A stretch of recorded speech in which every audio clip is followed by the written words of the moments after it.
Bien, quiero empezar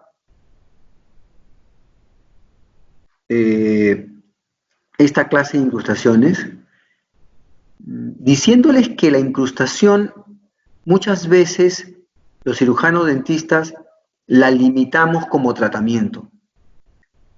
¿Y por qué digo la limitamos? Porque solamente cuando vemos una cavidad amplia en una molar o premolar, decimos, hay que hacer una incrustación y le encajonamos solamente a una cavidad grande y no vemos más allá cómo esta incrustación puede ser parte de una rehabilitación integral de una cavidad oral.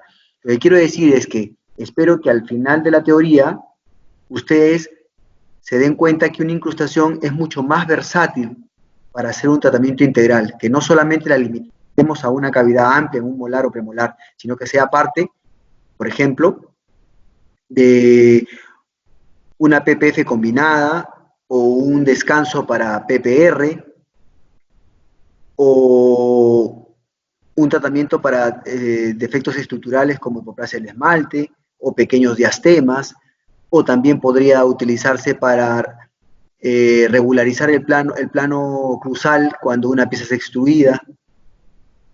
Una incrustación se puede utilizar para varios tratamientos.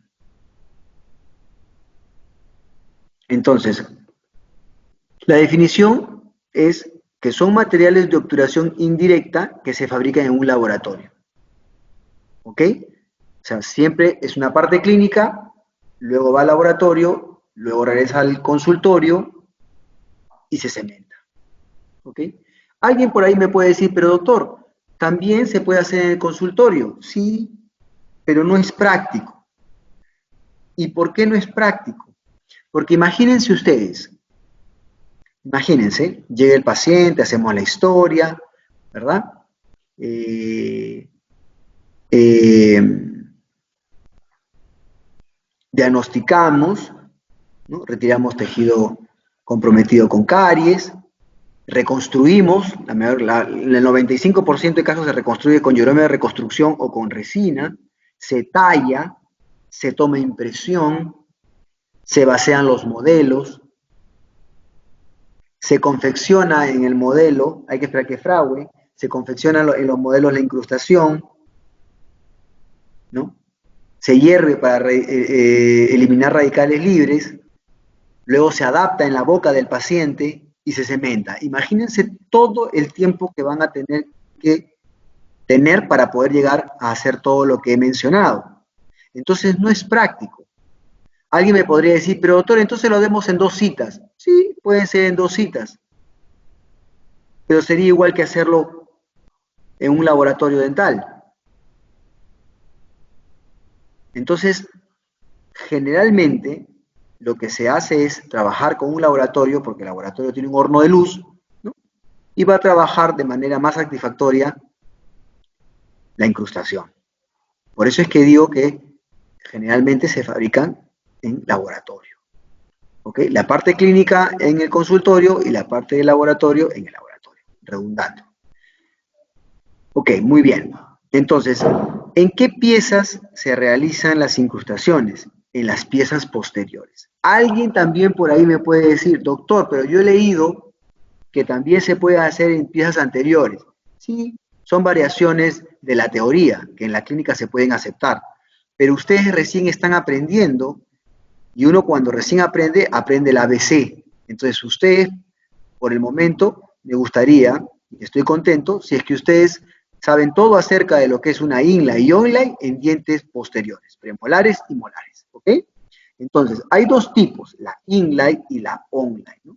La inlay es dentro, la onlay es fuera. Más adelante vamos a definir más estos 2 conceptos.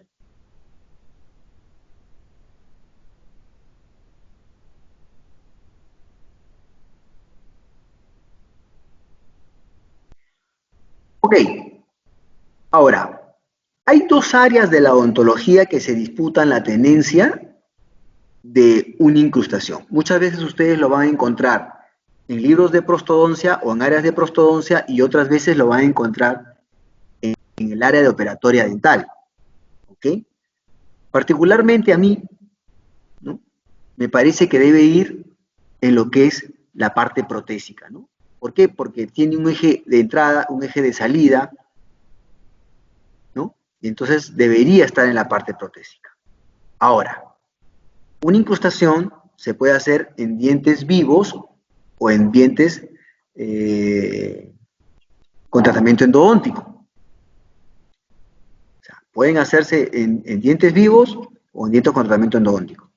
Si lo haríamos en dientes vivos, ¿no es cierto?, tenemos que tener siempre presente, porque es un diente que tiene vida, que tiene un nervio, una vena y una arteria, ¿no?, el van, que tenemos que tener cuidado.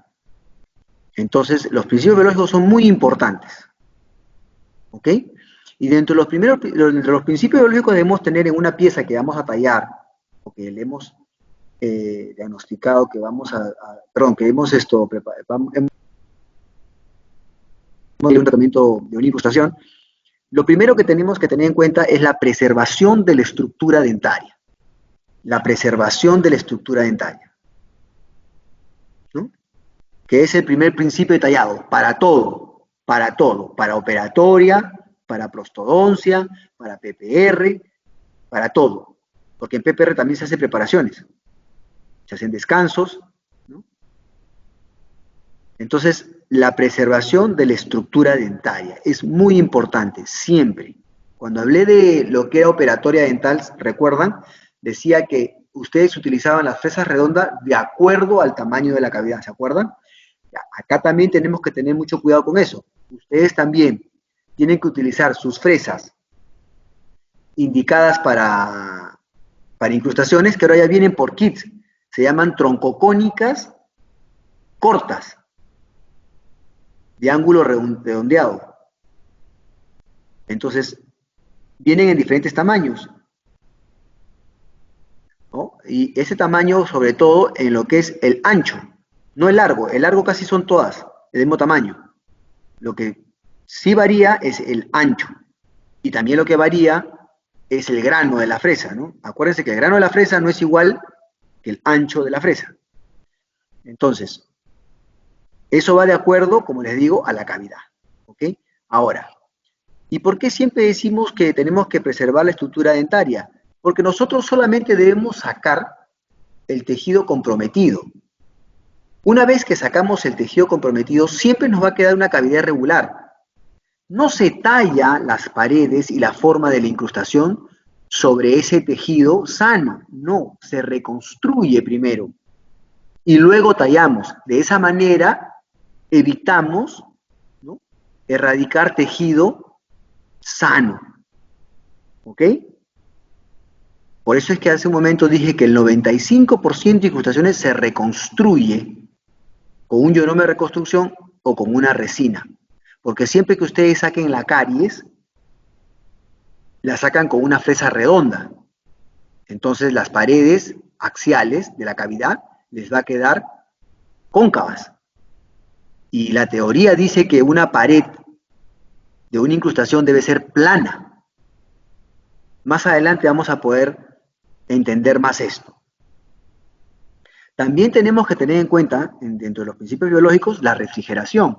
Si bien es cierto, señores, nosotros elegimos piezas para un tratamiento de una incrustación, cavidades amplias, entonces hay proximidad,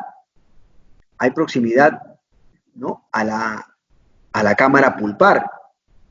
Posiblemente estemos en dentina, ¿no?, y tenemos que tener una buena refrigeración, porque si no hay una buena refrigeración, nosotros elevamos la temperatura de esa pieza dental, ¿no?, y después en lo que lo va a conllevar es a que haya una lesión del complejo dentino-pulpar.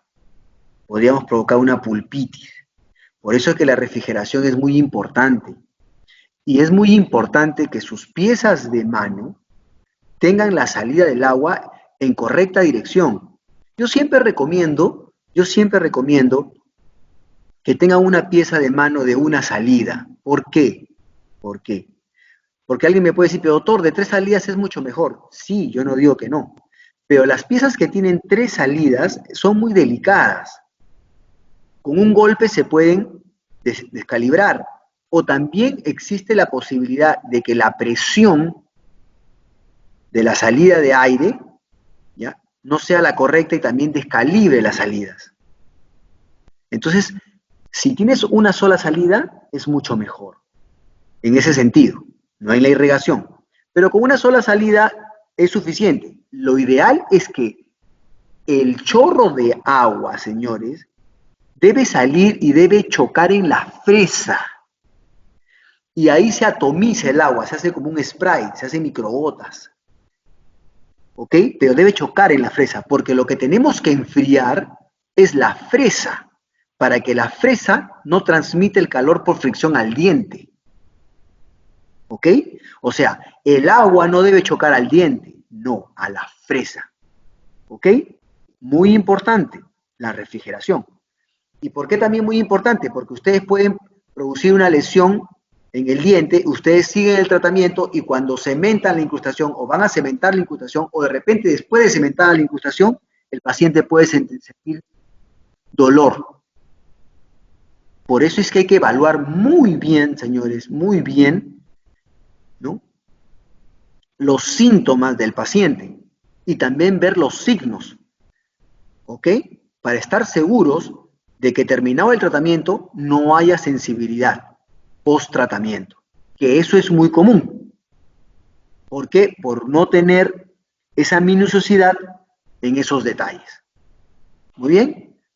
Y por último, y no hay que dejarlo de lado, el uso adecuado del elemento de corte. ¿Qué quiere decir esto, señores? Que las fresas deben ser nuevas o seminuevas. Nuevas o seminuevas. ¿Ok? Nosotros en el mercado nacional tenemos fresas israelíes, tenemos fresas brasileñas, por ahí he visto fresas suizas, ¿no? Pero generalmente nosotros compramos o brasileñas o israelíes. Y esas fresas, vamos a decir así, no son muy buenas a largo plazo. Con un par de tallados o unos 3 tallados pierden filo, ¿no? Pierden filo. Además, su costo es bastante modesto. Si ustedes quisieran una fresa que les dure 10, 12, 15 tallados, entonces tendrían que comprarme, por ejemplo, una fresa SS White, norteamericana, que aproximadamente en los Estados Unidos, cada fresa vale 12 o 13 dólares. ¿Ok? Entonces, vuelvo a lo que tenemos acá. Elementos de corte en buen estado o seminuevo. ¿Para qué? Para no presionar, señores.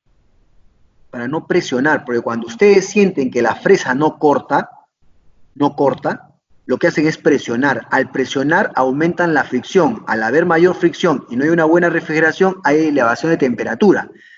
Y la elevación de temperatura que hemos dicho afecta el complejo dentino-pulpar. ¿Ok? Aparte también tenemos que tener en cuenta la técnica del tallado, que es pincelado, ¿no? Pincelas. Son toques. ¿Ok?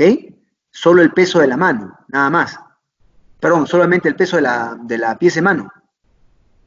¿Ok? Muy importante entonces estas 3 cosas. La preservación de la estructura dentaria, la refrigeración, que ya dijimos, debe dar a la fresa, y el uso adecuado de corte, porque si no corta, ustedes van a presionar.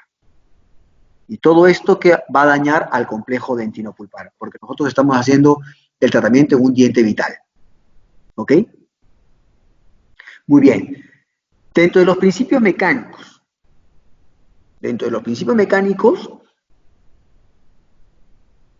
tener retención y estabilidad en una incrustación, eje de entrada y de salida y solidez estructural. Estas 3 razones son las que podrían decir que por eso es que yo me inclino más a que una incrustación pertenece al área de prostodoncia. ¿Ok? Entonces, en retención y estabilidad, ¿quién nos la va a dar? Las diferentes partes del tallado de una incrustación. Ahora, ¿por qué? No es porque al doctor González se le ocurre y se le da la gana de tallarlo así o tallarlo así. No, por eso estamos haciendo la teoría. Hay parámetros teóricos, ¿no? Como por ejemplo el istmo, la caja, profundidad, ancho. Eso le va a dar retención y estabilidad, porque cada parte del tallado de una incrustación tiene una función. Por eso es que le digo, no es porque se nos ocurre hacer esto aquí. Claro, podría haber innovaciones que la clínica y la práctica te lo permiten, pero siempre hay que tener teoría, porque si no hay teoría es como un barco a la deriva. Entonces, cada parte del tallado de una incrustación te da una función. ¿Por qué la vas a hacer? Entonces, vuelvo a repetir, en la estabilidad y retención, ¿quién te lo va a dar? El istmo y la caja. Más adelante vamos a ver otras características de estas dos partes del tallado de una incrustación. Ahora, ¿quién te va a dar el eje de inserción de la incrustación? Porque la incrustación tiene que tener un eje de entrada hacia apical y un eje de salida hacia oclusal. ¿Quién te va a dar esa inserción? La inclinación de las paredes axiales de las cajas proximales y del istmo. ¿Ok? Mucho cuidado. No confundir pared plana con inclinación de la pared. Tú puedes tener una pared plana pero inclinada, o una pared plana paralela. ¿Ok? No confundir. Acuérdense, siempre una incrustación, las paredes deben ser todas planas, sin socavados. Por eso que hace un momento yo dije, el 95% de cavidades para incrustaciones se reconstruyen con ionomio de reconstrucción o con resina. ¿Ok? Entonces, este eje de inserción, ¿quién lo va a dar? La inclinación de las paredes. Que en la mayoría de la literatura dice que debe ser de 3 grados. 3 grados. Si te dicen cuánto debe tener inclinación la pared, 3 grados. Y si te dicen cuánto inclinación debe tener las paredes, 6 grados. Ambas. ¿Ok? Yo he leído en algunos libros que te dicen 7, 8. Yo he podido leer hasta 12 grados de inclinación, pero 12 grados de inclinación, señores, ya sería muy abierto el ángulo. Entonces sería expulsivo. La idea es que sea, escuchen, casi paralelo. Las dos paredes axiales casi paralelas. Casi. No me vayan a poner que las paredes son paralelas. No, porque estamos diciendo que tienen un grado de inclinación de 3 grados. ¿Correcto? Muy bien. Y luego la solidez estructural. ¿Quién le va a dar la solidez estructural a la incrustación? Eso depende de la reducción de la estructura dentaria y del espacio que vas a crear para que sea sustituido por el material que viene a ser la incrustación. Por ejemplo, la profundidad del istmo. Ustedes no me pueden hacer un istmo con una profundidad de 1 milímetro, porque ahí es demasiado corto. No entra lo suficiente cantidad de material para que tenga esa solidez estructural. ¿Ok? ¿Se entendió? Muy bien. Perfecto. Ahora, y algo muy importante. Es muy fácil, señores, es muy fácil fracasar en una incrustación. Lo voy a decir desde ahorita. Hacer una incrustación no tolera errores. Es muy fácil fracasar en una incrustación. Tienen que utilizar una técnica muy depurada durante todo el proceso de la confección para que eso sea un éxito. ¿Y por qué? Porque nosotros tenemos que aplicarle cargas a esa incrustación. Entonces, dentro de los principios oclusales, ¿ya? Tenemos que hacer que esta preparación sea funcional en estética y en dinámica. O sea, no solamente la van a ver, sino la van a someter a cargas. Y si no hay un buen balance oclusal, si la cúspide no ocluye bien en una fosa, sino en una vertiente, en una lateralidad podrían fracturar la incrustación. Generalmente cuando la incrustación es estética, se fractura la incrustación y muy poco de la estructura dentaria. Pero cuando la estructura es metálica, generalmente lo que se fractura, y casi un 100%, es la estructura dentaria, más no la incrustación que es de metal. ¿Ok? ¿Correcto? Muy bien. Mucho cuidado con la parte de oclusión. Muy bien, seguimos. Los principios estéticos, claro, es muy importante. Yo hablé en clases anteriores que ahora nuestra sociedad solicita mucha estética, ¿no? Y también yo les dije que a mí me gustaba particularmente, me seducía mucho trabajar con metales. A mí me parece bonito, siempre y cuando se vea anatómico, ¿no? Dentro de los principios estéticos, ya tenemos el contorno. El contorno es muy importante, señores, en una incrustación. Cuando ustedes cementan una incrustación metálica o una incrustación estética, en la unión de la estructura dentaria con el material, ya sea metálico o sea estético, no debe haber retenciones. O sea, si ustedes pasan la punta de un explorador y pasan por encima de la unión, debe pasar sin sentirse, sin bache, sin que se retenga. Eso es muy importante, el contorno. También es importante que sea un contorno adecuado, que haya un buen sellado en el contorno marginal. ¿Por qué? Porque si existiera, por decirlo así, una grieta, eso sería susceptible de caries. De por sí hay literatura que dice que un tratamiento de incrustación en un paciente que tiene alto factor de riesgo de caries no es bueno. Entonces, si ustedes como dentistas al cementar la incrustación tiene defectos en su contorno, en su integridad marginal, en su sellado marginal, entonces, y el paciente encima tiene alto riesgo de caries, entonces juntamos dinamita con fósforo. ¿Ok? Entonces, muy importante el contorno. Y después el material, ¿no? Vamos a tener materiales metálicos y materiales estéticos.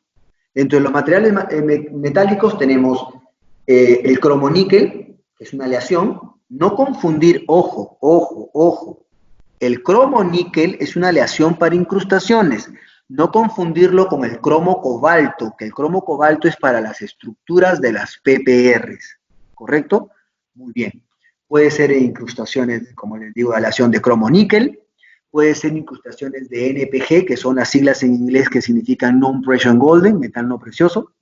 O también pueden ser uno de los mejores materiales, yo creo que el mejor material que existe en boca, en lo que es longevidad, el oro. Puede ser oro blanco o oro amarillo. El problema es que no es estético, ¿no? Pero el oro también se puede utilizar dentro de lo que es metales. Y dentro de lo estético tenemos los cerómeros, ¿no? Los cerómeros. Tenemos los cerómeros y tenemos las porcelanas. ¿Ok? Un dato. El Ivocrón no se utiliza para incrustaciones, ¿correcto? No se utiliza para incrustaciones. ¿Correcto? Muy bien. Otra cosa también que tenemos que tener en cuenta son los principios periodontales, señores. Eso también es muy importante. Cuando yo hablé acerca de las amalgamas y de las resinas y hablábamos de las cajas, en las clases 2, de cómo hacer las cajas proximales y que teníamos que colocar un sistema Palodén con una cuña para que adopte la convexidad de la cara distal para que no haya retenciones a nivel del col en la gingiva y no produzca lesiones del ligamento periodontal y del todo el tejido periodontal, es igual en las incrustaciones. La incrustación, por eso es que lo ideal es troquelar y dentro del troquel le puedes dar ese acabado final, perfecto. Y luego lo pruebas en boca y si hubiera una pequeña discrepancia, lo solucionas antes de cementar. El punto es que debe ser perfecto, no debe haber escalón. Acuérdense que las incrustaciones, uno de los parámetros, doctores, también lo vamos a hablar más adelante, uno de los parámetros que te dice por qué hacer una incrustación o por qué no hacer una incrustación es que la lesión en la cara proximal sobrepasa el punto de contacto proximal hacia gingival. Entonces tenemos que darle el punto de contacto proximal. Entonces, si estamos cerca del periodonto, tenemos que hacer que esa ese sellado marginal, esa integridad del margen entre la pieza dentaria y la incrustación sea perfecto. Perfecto, porque si está sobresalido y retentivo, entonces lo que me va a producir es una lesión de los tejidos a nivel del periodonto. Entonces, debido a eso, debemos tener en cuenta la localización de la terminación del tallado de la caja proximal. ¿Dónde queda? Si queda yuxtagingival, o sea, al ras, si queda supragingival, por encima, que es lo correcto, o infragingival, que es por debajo.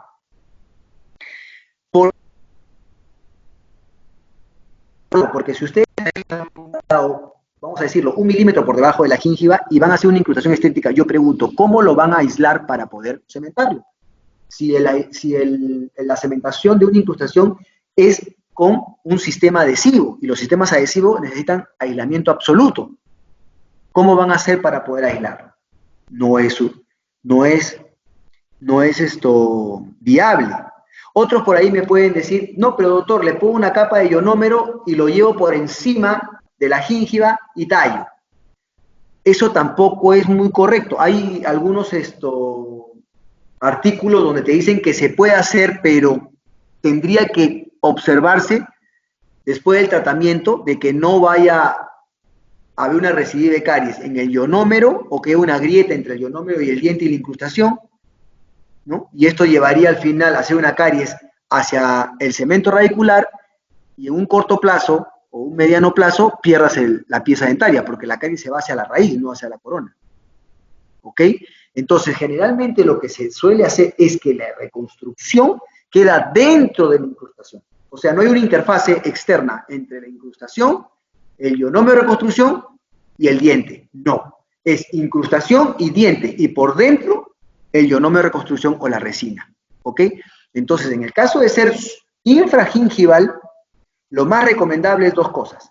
O le haces una incrustación metálica, que lo vas a cementar con un ionómero de vidrio, ¿no? Y ahí sí no haces aislamiento absoluto. O haces una gingivoplastía, ¿no? Haces una recuperación de espacio biológico, llevas la gingiva por debajo de la gingiva y ya haces tu tratamiento normal. Esas son las 2 alternativas más correctas. Si fuera gingival, o sea, yuxta, podrías trabajarlo con un ionómero de vidrio, con un hilo retractor, ¿no? Con un hilo retractor tallas, ¿no? Aíslas y cementas con un hilo retractor. Y en el ser del caso supragingival no hay ningún problema, pues, ¿no? Ahí no hay ningún problema. Entonces es muy importante dónde va a terminar el tallado de la caja proximal para poder tallar, aislar y cementar correctamente. Porque si no hacemos eso, vamos a tener problemas periodontales. ¿Ok? Mucho cuidado con eso. Seguimos.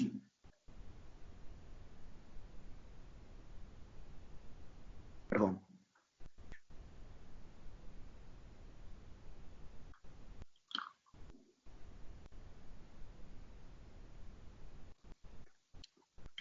Finalidad de una incrustación.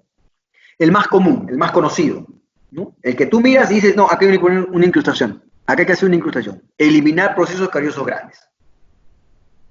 Es en la que la mayoría de casos se hace una incrustación. Pero al comienzo de la clase dije que no solamente quería que utilizaran una incrustación solamente para esto, sino que la hagan más versátil, que aprovechen más esta técnica. También que resista las fuerzas funcionales, también lo dijimos. Es muy fácil fracasar en una incrustación si es que no hay un buen balance oclusal. En la preservación del tejido sano, también. Es muy importante. ¿Por qué? Porque de esta manera no nos, por decir así, no vamos a ser tan radicales en hacer una corona.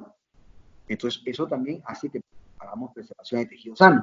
Claro, ojo, mucho cuidado. La preservación de tejido sano no quiere decir que ustedes sean magos. No, los magos ya hemos dicho que están en Las Vegas. Si ustedes en la evaluación clínica observan que no es lo correcto, entonces dirán, acá no puedo hacer una incrustación, voy a hacer una corona. ¿Ok?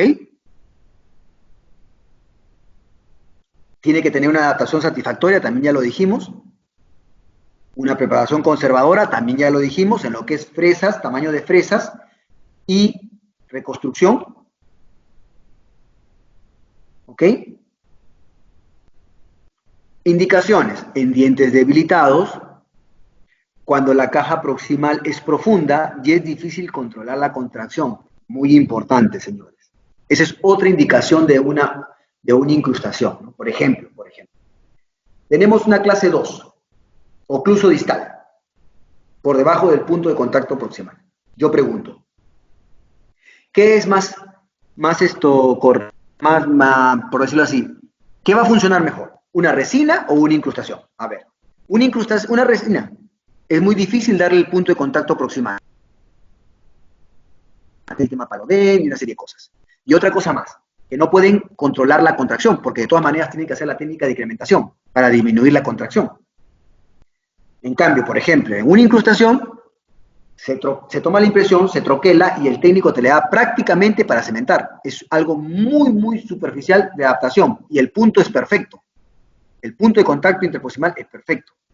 Y otra cosa más, que cuando cementan la incrustación con el cemento dual, el cemento resinoso, a menor cantidad de resina, menor contracción. Entonces, ¿dónde hay menos contracción? ¿En una resina convencional o en la cementación de incrustación? Por eso es que, ¿no? Dice, cuando la caja proximal es profunda y es difícil controlar la contracción. ¿Ok? Muy bien. Entonces, siempre hay ventajas y desventajas en los materiales, en las técnicas, en los instrumentales, en todo, señores. ¿Ok?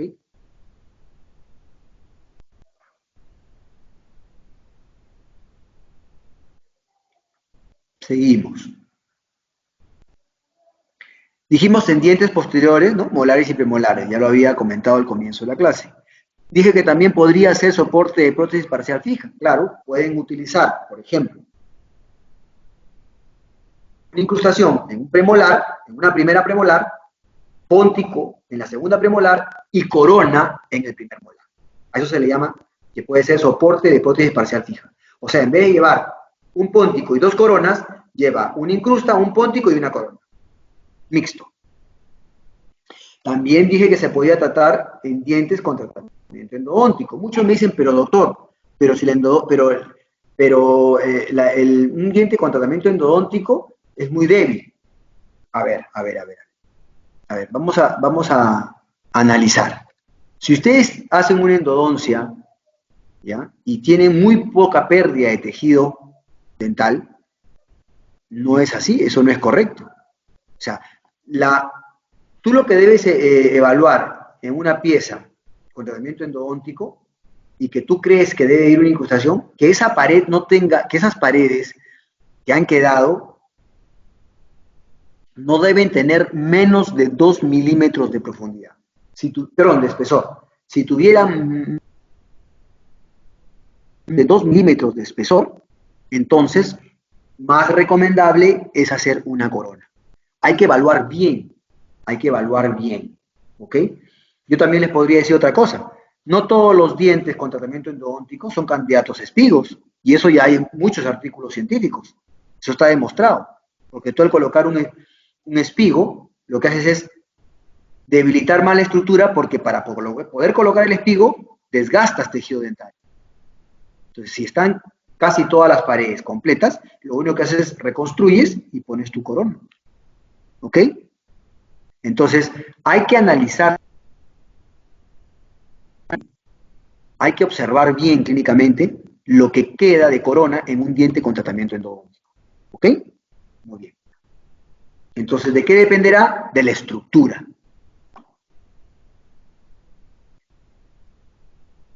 Y en general, todo diente que necesite reconstrucción, ¿no?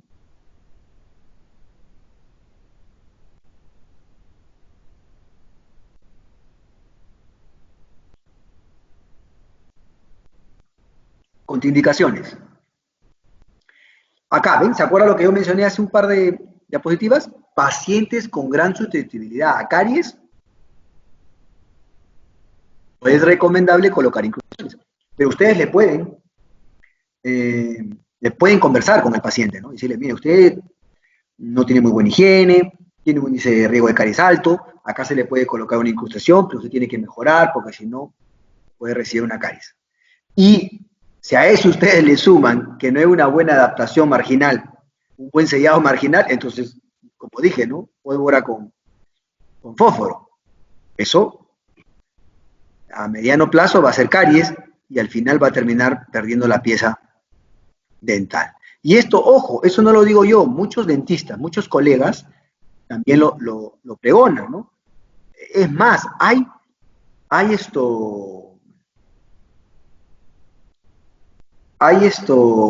colegas que dicen que inclusive ellos no hacen cavidad clase 2 en resinas, hacen de frente incrustación porque duran más.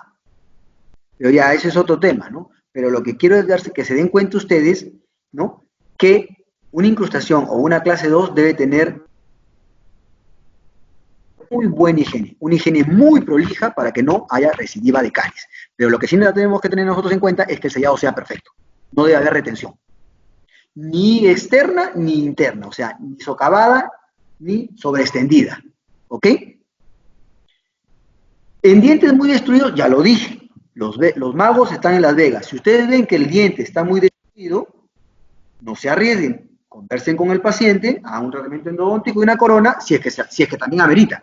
Porque si está muy, muy, muy destruido, también de repente ni siquiera califica para hacer un endodoncia, espido y corona.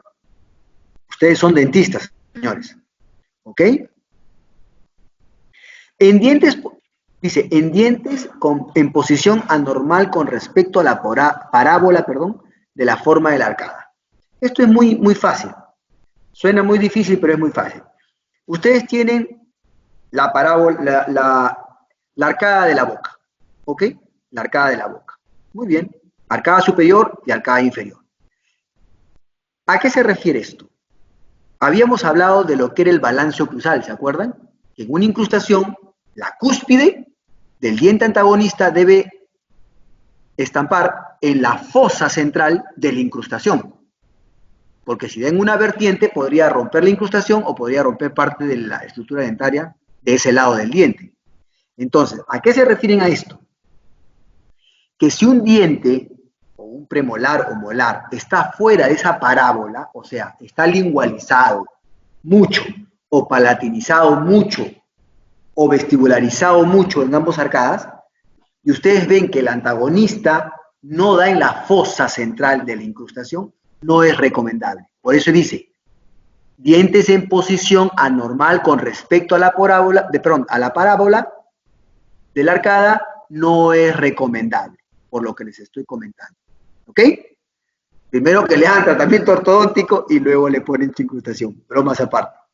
Muy bien, seguimos. Acá también, miren, paredes muy delgadas, menor a 2 milímetros, contraindicación completamente. Ya sea, ojo, esto no solamente es para dientes tratados endodónticamente, es para ambos, para vitales o sin vitalidad. La pared debe tener como mínimo 2 milímetros de espesor, muy importante. Ahora, en pacientes con carga masticatoria muy intensa o hábitos parafuncionales, como bruxismo, dice que podría haber una fractura o rápidamente o un desgaste, ¿no? Es cierto. A ver, les cuento una anécdota. Cuando yo estaba en la universidad, por los años 90, cuando en un examen te decían contraindicaciones e incrustaciones, lo primero que tú pensabas, bruxómano. Era algo clásico y tenías ahí tu puntaje. Pero eso era en los años 90. Ahora ya no. Ahora hay gente que entra a internet, investiga y te puede cuestionar, ¿no? Tú le puedes decir, no, usted es bruxómano, no le pongo una incrustación porque la va a romper. Entonces el paciente le puede decir, pero doctor, yo he leído que si me ponen un aparato como eso que le ponen a los boxeadores, me pueden poner incrustaciones y ya no coronas. ¿Ok? Miren, ahora es la época de las comunicaciones y de la información. La información es abundante. Entonces, en la actualidad, señores, en la actualidad, ustedes sí podrían colocar una incrustación a un paciente que bruxa, diciéndole, yo te voy a colocar 2 o 3 incrustaciones, pero tú me tienes que utilizar una placa neuromio-relajante. Basta que un día tú no te la coloques y puede ser que justo ese día rompas 1, 2, 3 o las 4 incrustaciones. O sea, yo te coloco las incrustaciones, pero tú tienes que colocarte todos los días la férula al momento que vas a ir a dormir. ¿Ok? ¿Listo? Muy bien. Y si, claro, el paciente dice, no, doctor, porque de repente un día me olvido y me rompo la incrustación y es muy caro, no, mejor un tratamiento mucho más ya, entonces ahí podrían decir, le voy a hacer una corona. ¿Ok? ¿Ok? Entonces, esto de las contraindicaciones de los pacientes bruxómanos, a evaluación. A evaluación. ¿Ok? No estoy diciendo de que sí ni de no. ¿Se puede romper? Sí se puede romper. ¿Que podemos evitar que se rompa? Sí, con una placa neuromio-relajante. ¿Ok? Muy bien. Seguimos. Ya. Acá vienen los tipos. Tipos de preparación de incrustaciones. Las inlay, ¿no? Inlay, dentro, dice. Es la reconstrucción que viene a ser la cavidad tipo 2, black, ¿no? Claro, puede ser ocluso mesial o ocluso distal, ¿no? Dice, y que por lo general se extiende o se refieren a la parte oclusal y proximal de la pieza. Puede ser ocluso mesial u ocluso distal. En los libros, doctores, usted va a encontrar que puede ser oclusal hacia mesial o oclusal hacia distal, pero en los libros no van a encontrar ocluso mesio distal. Eso no lo van a encontrar en los libros. Que en la clínica, eso es lo que dije hace un momento, ¿no? Que ustedes pueden hacer variaciones o en la clínica, es correcto, pero tienen que tener teoría. Pero como yo voy a hacer examen de teoría, si yo les pregunto esto, ustedes me dicen o ocluso mesial o ocluso distal. Del otro lado debe estar intacto.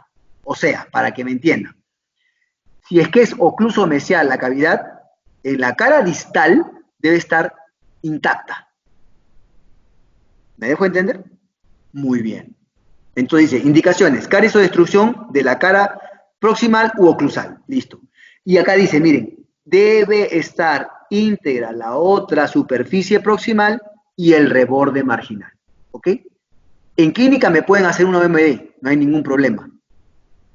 No hay ningún problema. Bien hecha. Pero en el examen teórico es ocluso mesial u ocluso distal. ¿Listo? Porque del otro lado debe estar, como dice acá, íntegra, la superficie proximal y el reborde marginal. ¿Perfecto? Seguimos.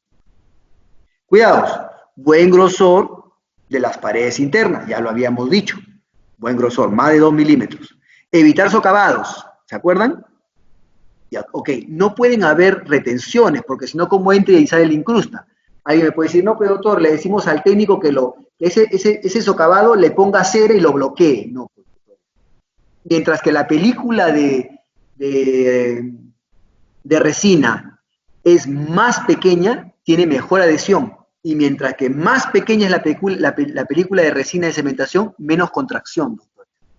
¿Me dejo entender? Entonces, un pelo, por decirlo así, de material de cemento de reconstrucción dual debe entrar entre la incrusta y la pared del diente. Por eso es que hay que evitar socavados. ¿Cómo? Sacas tu caries con tu fresa redonda y luego reconstruyes. Y ese socavado, ese pequeño socavado, se queda bloqueado con resina o con ionome de reconstrucción. La pared queda plana y con la inclinación que debe ser. ¿Correcto? Muy bien. Acuérdense que las paredes de las incrustaciones son divergentes hacia oclusal. Divergentes hacia oclusal. ¿Se acuerdan que hice la comparación en la clase de amalgamas? Divergentes hacia oclusal. ¿Por qué? Porque deben tener un eje de entrada y un eje de salida.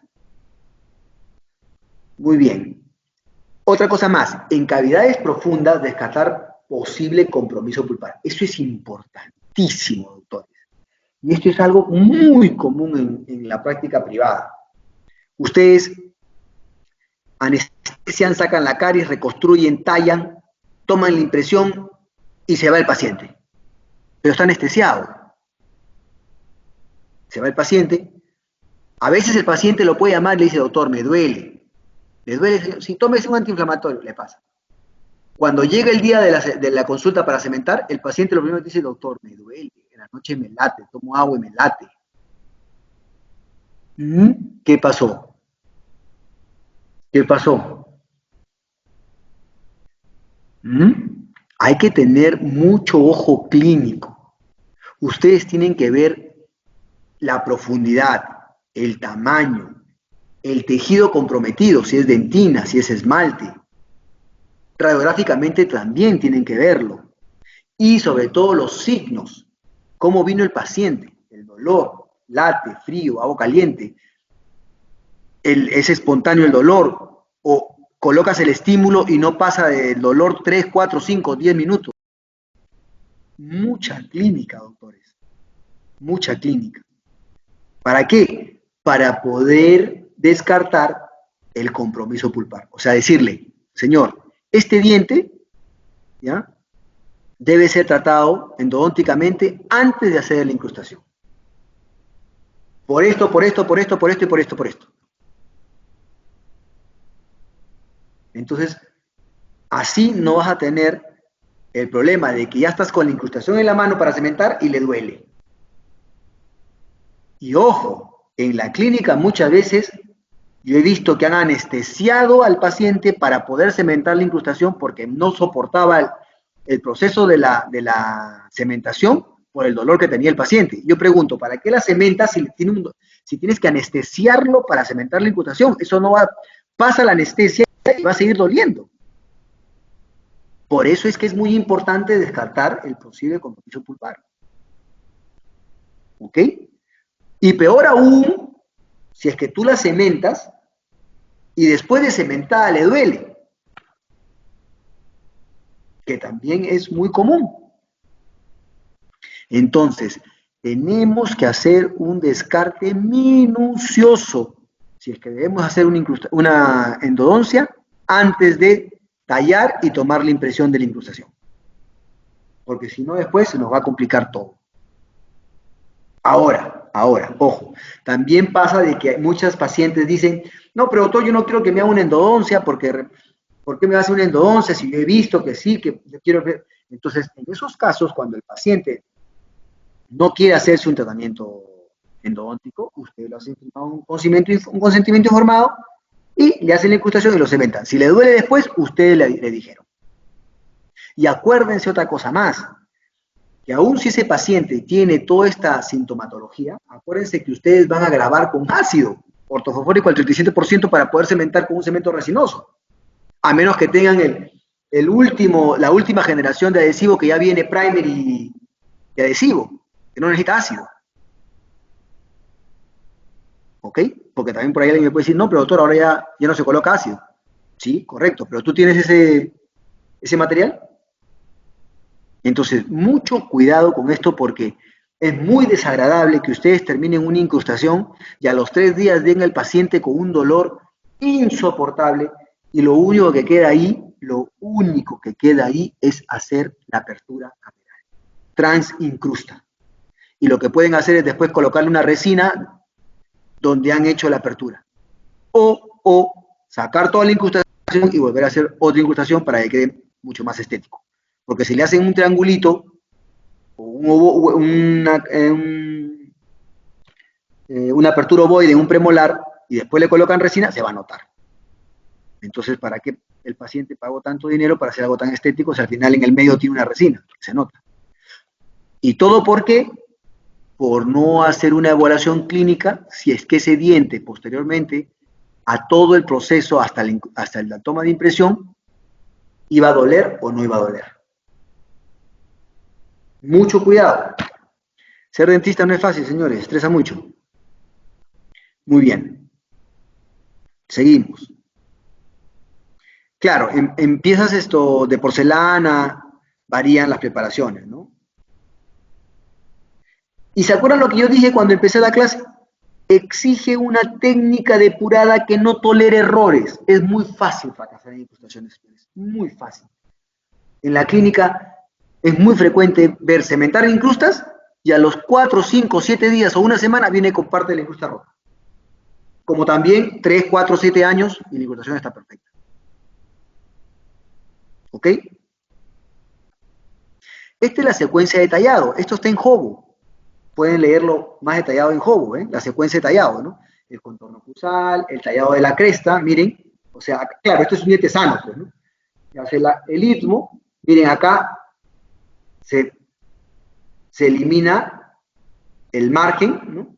El anillo marginal se elimina y ya queda una cavidad compuesta, ¿no? Proximal y oclusal. Tallado de la cresta marginal, la caja, miren qué linda la caja, miren, ¿no? El piso, el ángulo axiopulpar, el piso del istmo, la pared axial del istmo, la pared axial de las cajas, ¿no? El ángulo axiopulpar. Y acá tenemos, ahora, este tallado es un tallado para incrustaciones metálicas, ¿ok?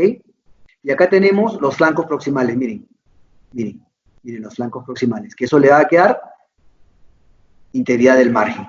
Los flancos proximales y luego, por último, igual el bisel gingival, miren, y el bisel del istmo, ¿no? Del ángulo cabo superficial. Ojo, señores, en el ángulo cabo superficial, este bisel del istmo solo se hace para incrustaciones metálicas, no para incrustaciones estéticas. Las incrustaciones estéticas prácticamente es 90 grados, porque si ustedes le hacen bisel, se rompe, es muy chiquitito. Esta pestañita es muy pequeña, se rompe. ¿Cuál es el ángulo axiopulpar? Este, doctores, este acá, miren, este, ¿ok? Muy bien, muy bien. Ahora, acá estaba lo que yo le decía. No es que el doctor González quiere que hagas así, así, así. No, acá está la demostración científica. Dice, bisel gingival, ¿qué te proporciona? Integridad del margen. O sea, tu incrusta metálica tiene que venir no acá nada más, en esta caja. No, debe tener una pestaña así. Por acá, así. ¡Sa! ¿Qué le da? Integridad del margen. O sea que el bisel gingival que te proporciona integridad del margen. La caja proximal, acá está, la caja, que debe pasar el punto de contacto proximal. Aproximadamente una caja debe tener como profundidad 4 milímetros. ¿Qué te da? Retención, estabilidad y solidez estructural. Esa es la función de la caja. También es igual a la del istmo. Entonces, cada parte del tallado, señores, tiene una función. Por eso es que a mí me encanta cuando el alumno talla una incrustación y me dice, doctor, aquí está, mire, el istmo con su profundidad, la caja con su profundidad, su inclinación de 3 grados para que sea expulsivo y retentivo. 2 milímetros de profundidad para darle solidez estructural. Entonces, él mismo me va diciendo por qué ha hecho cada parte del tallado. Me lo sustenta. No que sea una olla, porque eso no es retentivo. Porque ya les he dicho, si es una olla y tienes concavidades, ¿qué es lo que va a hacer el técnico, el laboratorista? Le va a poner cera y lo va a bloquear para poder hacer la incrustación, para que pueda entrar y salir en el modelo, si no, ¿cómo entra y sale en el modelo? Lo que haces tú lo llevas a la boca del paciente y le pones bastante cemento. Entonces la capa de cemento va a ser mucho mayor. ¿Ok? Y mejor adhesividad en un cemento resinoso es cuando hay menor espesor de película. Y también menor contracción porque menor material. ¿Ok? ¿Listo? Eso es en lo estético. Ojo, en lo estético. En lo metálico es con un ionómero de vidrio, ¿no? Ahora, muchas veces, sí, ya que hablamos, no, al final vamos a ver lo de cementación. Vamos a hablar de cementación. Esta clase es bien bonita. Seguimos. Online. Fuera, online. O sea, lo que vamos a reconstruir es una cúspide de trabajo. Eso es lo que dice la teoría. La teoría dice cúspide de trabajo. Ahora, yo pregunto, si en su clínica, en la parte clínica, tienes 2 cúspides o 3 cúspides, ya sean de trabajo o de balance, ¿le haces o no le haces la incrustación? Respuesta, Claro que le haces la incrustación. Puedes hacer hasta una overlay. ¿Ok? Pero esa es una variación de la teoría. Yo ahorita estoy haciendo teoría. Entonces, online quiere decir cúspide de trabajo. La otra de balance debe estar intacta. Acá dice, se realicen piezas posteriores pero su extensión sobrepasa la cúspide llegando al tercio superior de la corona, tanto de las caries, perdón, acá es caras, de las caras vestibulares y palatinas de la pieza. Indicaciones, dice, piezas quebrantadas, pero con la cúspide lingual y bucales intactas.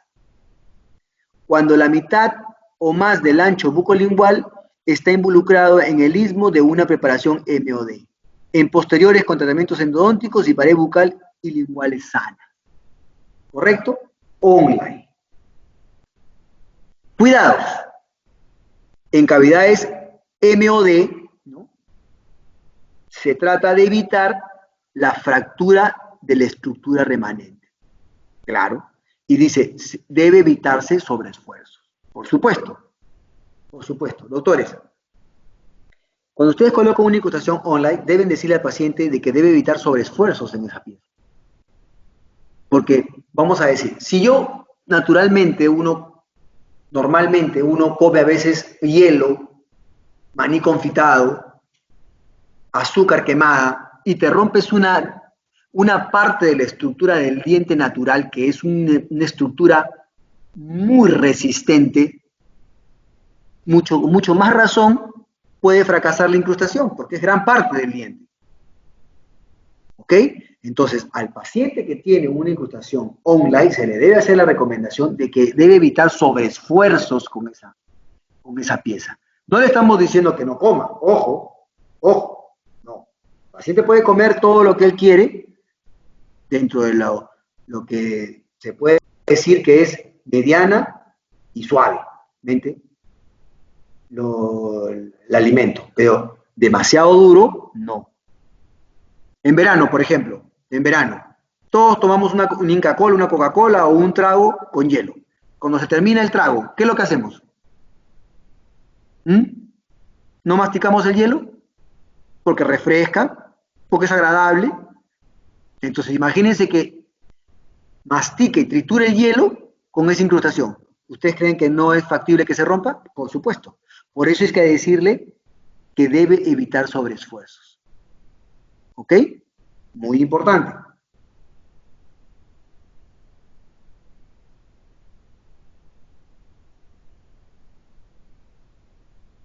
Y acá está la secuencia de tallado. Acuérdense que esta es una incrustación metálica. Claro, acá el diente está sano, entonces hacemos la reducción oclusal, miren, el bisel de la cúspide funcional, miren, acá está. Miren cómo bajamos el bisel, bajamos para darle espacio. ¿Para qué le damos espacio? A ver, pregunta. ¿Qué principio mecánico? Solidez estructural. ¿Ok?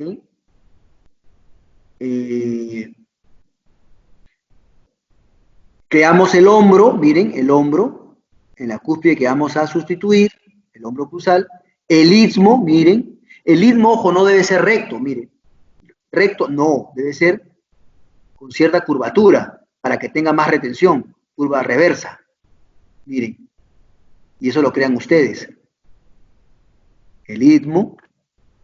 Acá están las cajas, igual que una inlay, su caja, los flancos proximales de la caja, el bisel gingival igual, y el bisel bucal y lingual, el lingual vendría a ser la cúspide que vamos a reemplazar para evitar fracturas.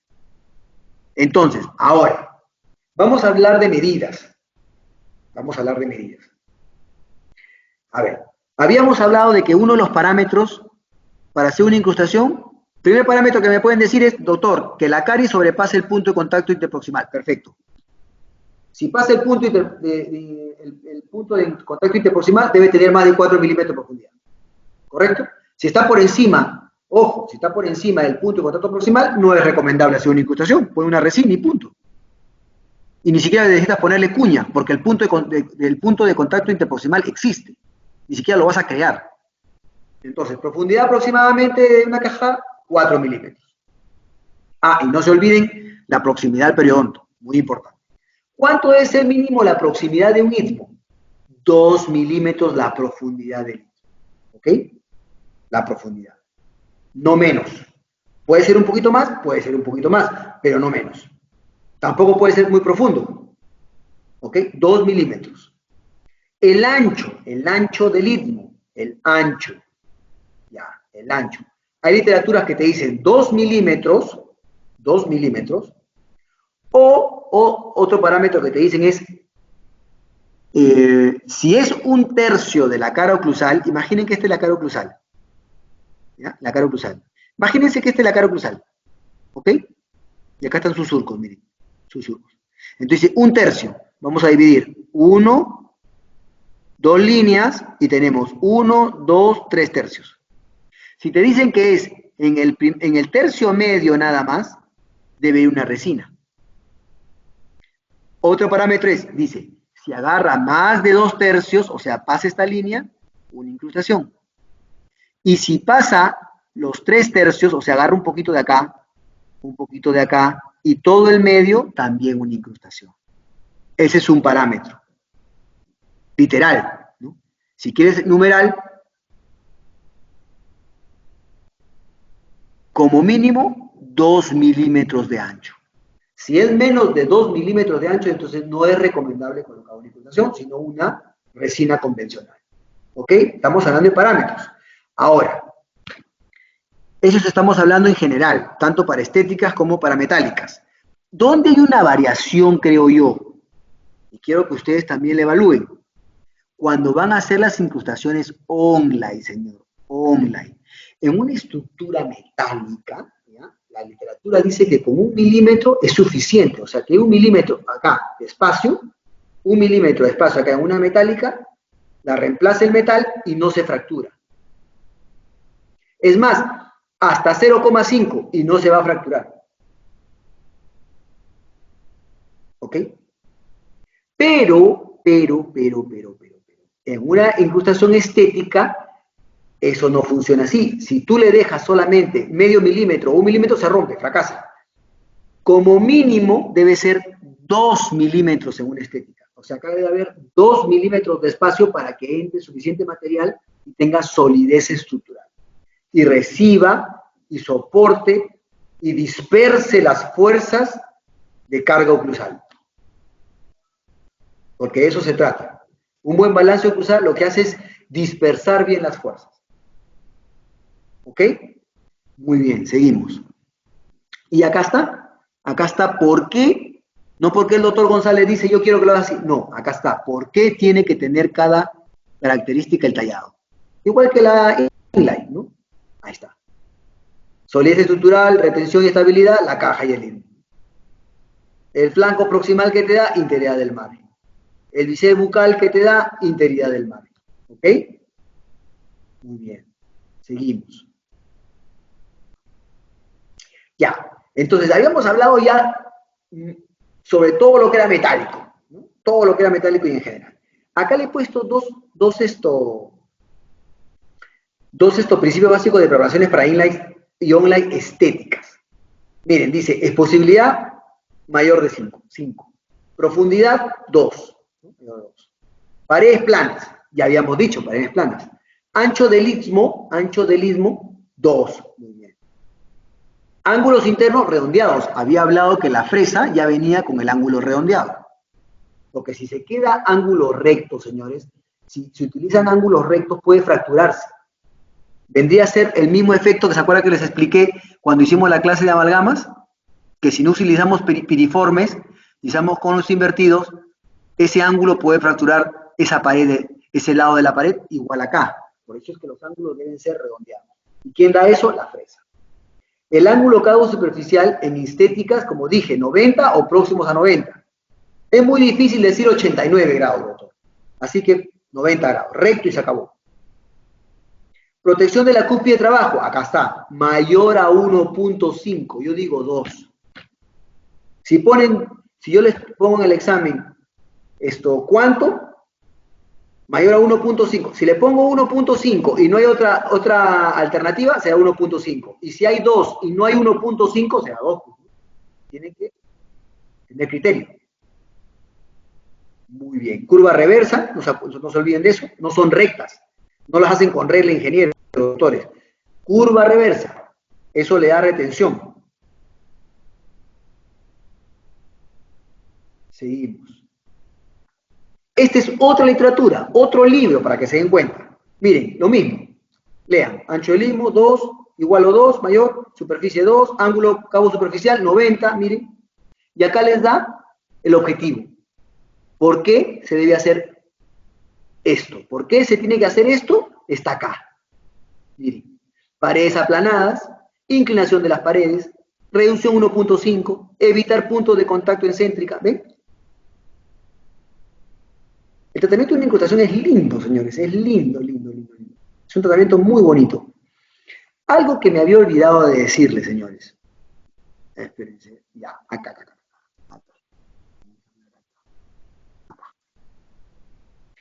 Se me pasó. Porque me dicen, doctor, ¿dónde está ese ángulo de 3 grados? Ya, acá está, doctor, es el ángulo de 3 grados. Miren, esta pared está inclinada, ¿correcto? Miren, está inclinada, ¿verdad? Miren.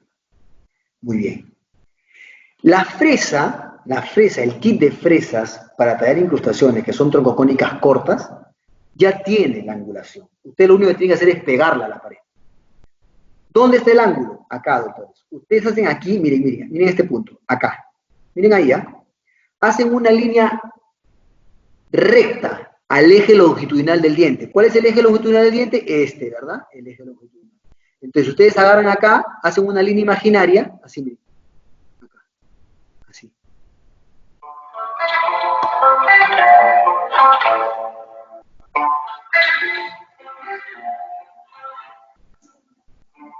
Aquí. Hacen una línea imaginaria y lo que van a obtener es esto, miren. La inclinación de la pared con la línea imaginaria. La línea imaginaria es línea recta, miren, al eje longitudinal, y la inclinación es así, ¿verdad? Aquí están los 3 grados. 3 grados acá, una pared, las paredes, otros 3 grados, 6 grados. Si le dicen, ¿cuánto mide el ángulo de una pared? 3 grados. Si le dicen de las paredes, 6 grados. ¿Qué proporciona esto? Eje de entrada y eje de salida de la incrustación. Entonces, para que ustedes concluyan la idea, estas paredes son planas, pero están inclinadas. No son paralelas, ojo, no son paralelas, si no, no entraría y saldría la incrustación. Lo que tienen es una leve inclinación para que pueda entrar y salir, y a su vez esa leve inclinación lo que va a hacer es retención y estabilidad. ¿Estamos? Muy bien. Ahora, características ideales de un agente cementante, ya. Habíamos hablado de que las incrustaciones, a ver, para que me entiendan, porque muchas veces se confunde cuál es cemento para esto, cuál es cemento. En el mercado hay muchos cementos. Entonces, vamos a partir de una premisa. Ustedes tienen que comprar un cemento y ustedes tienen que ver qué características tienen ese cemento, señores.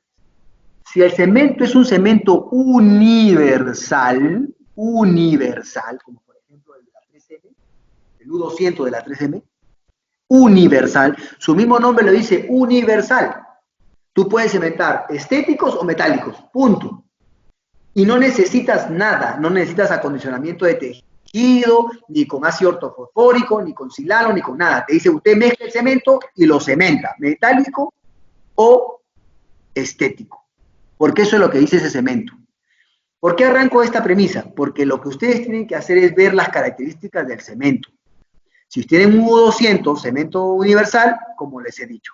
Pero si ustedes compran o tienen un cemento que te dice que es dual, o sea, funciona con luz y también a cierta cantidad de tiempo de haber sido activado, también se polimeriza y necesita, ¿no?, de grabado ácido, entonces tú grabarás con grabado ácido y también te puede decir, póngale también adhesivo. También te puede decir, póngale silano. Pero eso que te estoy diciendo es para una incrustación estética. Estética. Ya este solamente es para estética. Porque para una incrustación metálica no te pide ni que grabes, ni que pongas silano, ni que pongas adhesivo. Para una incrustación metálica, o lo cementas con un universal o lo cementas con un ionómero de cementación. ¿Ok? Para metálicas. Punto, se acabó. Para las estéticas, o lo cementas con un cemento universal, como dije, o con un cemento que te diga, este cemento necesita de un grabado ácido, de adhesivo y de silano. ¿Correcto? Muy bien, doctores. Entonces, adhesividad al diente, adhesividad a las restauraciones in y online, adhesividad a los materiales utilizados para la obturación del diente preparado, pequeño espesor de la película, alto escurrimiento, un tiempo de trabajo adecuado, no se complican, que polimerizado de polinización rápida cuando sea activado, impidiendo el desalojamiento durante la cementación, que sea capaz de corregir, escuchen, ¿no? Eventuales fallas de adaptación, pero corregir pequeñísimas, no que lo bloqueas con... No, pequeñísimas fallas de adaptación. Y fácil remoción de exceso aún cuando haya polimerizado. Entonces, en conclusión, lo que ustedes tienen que ver es qué cemento ustedes quieren utilizar o qué cemento en la clínica les van a dar para poder usted utilizar. ¿Ok? ¿Correcto? Muy bien. Miren qué linda es incrustación de oro. Inline, ¿no? Miren esa adaptación, esa anatomía, ese brillo. Clásico. Inline. Online. La de abajo es clásica, ¿no? Miren, online. Esta es una 3/8, después faltan un par de cúspides nada más. 7/8, perdón.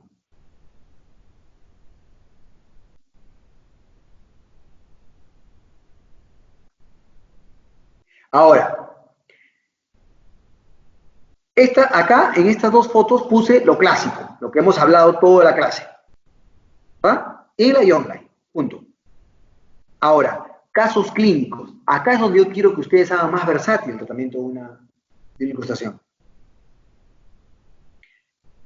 Caries. Ahí está. Miren, caries amplias, incrustaciones. ¿Ok? Lo más utilizado. Fractura de cúspides. Miren. Fractura de cúspides. Online. Defectos estructurales, miren, hipoplasia del esmalte. Miren, se confecciona, miren al trasluz, se cementa. Perfecto. Ah, claro, tienen que tener en cuenta que debe haber un espacio para poder hacer la incrustación. Ojo, no se olviden. Acá hay que hacer un pequeño retallado. Pérdida extensa de tejido y dificultad de retención para restauraciones convencionales. Miren. Miren. Miren. ¿Ok? Corrección de posición de dientes en infraoclusión o extruidos y armonización de pequeños espacios interproximales. Correcto, miren, eso es lo que acá, por ejemplo, acá hay un pequeño diastema. Ustedes, y acá está el diastema, no, acá se le debe impactar la comida, se le retiene la comida. ¿Cómo hacen ustedes acá para poder hacer una amalgama o una resina y tener punto de contacto proximal? Es muy incómodo, no es fácil, no va a salir de una manera adecuada. Entonces lo que ustedes pueden hacer es tallan, mandan al laboratorio, lo troquelan y le dan el punto exacto en el contacto proximal. Y miren acá cómo se cementa. Y está perfecto, ya no hay el espacio. Entonces, para armonizar, pequeños diastemas. Pequeños diastemas. ¿Ok? Ese es uno. Y dos, miren acá, miren acá. Vamos a imaginar que este paciente en el maxilar inferior, ¿ya? Perdió una pieza, no, debe haber perdido una pieza, por eso es que esta superior se ha extruido, porque no tiene punto de contacto. Pero queremos rehabilitar acá abajo, queremos ponerle un implante, queremos ponerle un puente de 3 piezas, pero este diente está extruido, ha sobrepasado el plano oclusal, miren, aproximadamente unos 2 milímetros. Entonces, ¿qué hago acá? O le hago una corona o le hago una incrustación overlay. ¿Cuál es más... es menos radical? ¿Cuál es más conservadora? ¿Una corona? No, una incrustación. Entonces, Hago una toma radiográfica, evalúo la proximidad con el complejo dentino pulpar, la cámara, tallo, tomo mi impresión, hago mi incrustación y cemento. Y miren, todo en plano oclusal y con una sola incrustación. Ahora sí, perfectamente abajo puedo hacer o mi implante o mi puente. Y tengo mi plano oclusal paralelo a quién? Al piso. ¿Ok? Y por último, como un retenedores o apoyo de prótesis, se puede hacer un puente de 3 piezas con una incrustación. O sea, incrustación acá y acá un póntico. Pero señores, para hacer esto, miren acá cómo está cementado, tienen que tener mucha pericia, mucha evaluación clínica, un balance oclusal perfecto, porque muchas veces fracasa aquí, en los pónticos.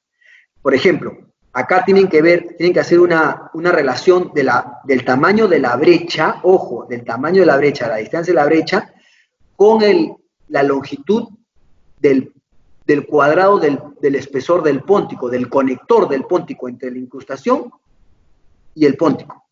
Ese conector debe tener por lo menos 2x2 o 3x3 para que pueda soportar la carga, si no se rompe. Y eso se tiene que conversar con el laboratorio. Por eso es que yo siempre digo, el dentista tiene que ser amigo del laboratorista, del ceramista. Tienen que conversar, tienen que dialogar, tienen que entenderse. Si hay un error o una falla o una omisión por parte del dentista, el laboratorista se la puede hacer llegar con mucho respeto. Igual el dentista al ceramista. Es un equipo. Es un equipo. ¿Ok, señores? Conclusiones. Bibliografía. Espero que les haya gustado esta clase.